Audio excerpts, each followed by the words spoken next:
બે દિવસ બાદ સમગ્ર રાજ્ય સહિત દેશભરમાં અનેક મંદિરો અને આશ્રમોમાં હનુમાન જયંતીની ભવ્ય ઉજવણી થનાર છે।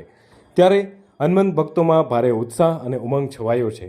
ખાસ કરીને સુરતના અનેક મંદિરો અને આશ્રમોમાં હનુમાન જયંતીની ઉજવણીના ભાગરૂપે તૈયારીઓને આખરી ઓપ અપાઈ રહ્યો છે।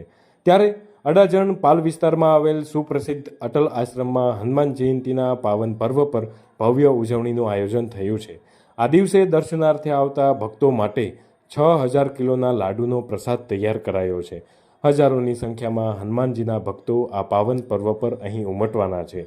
ત્યારે અટલ આશ્રમ ખાતે તમામ તૈયારીઓને આખરી ઓપ અપાઈ રહ્યો છે, જેમાં વિશેષ કરીને 6000 કિલોના લાડુનો પ્રસાદ આકર્ષણનું કેન્દ્ર બની રહેશે।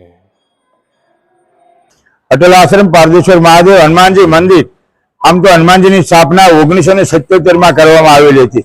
प्रथम मंदिर शनि महाराज ने हनुमानजी पारदेश्वर पण शनि महाराज की स्थापना हनुमानजी महाराज की स्थापना थी 1977 अंदर अने दक्षिण मुखी हनुमंती नमः दक्षिण मुख तरफ जो कोई मंदिर हो तो अटल आश्रम है। अपने त्या 8 हनुमानजी नानी मोटी थઈને मूर्ति थाय छे।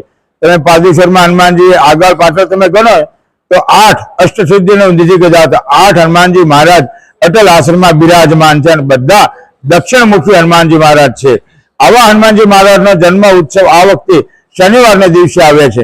आओ आपणे पण हनुमानजी ना दर्शन करीए अने साथे 6000 किलो नो एक लाडू नो भोग छे, जेमां 2000 किलो बेसन 2000 किलो खांड अने 80 થી 90 डब्बा जेवुं तेल साथे 100 किलो सूको मेवो તેમજ 2000 किलो बूंदी गांठिया जमणवारना प्रसादना अलग छे। आप बधा जाणे छो भक्तो के दर वर्षे पाकું भोजन दाळ भात शाक पूरी छाश अने वगैरे आ बधो भोजनो करता होय छे।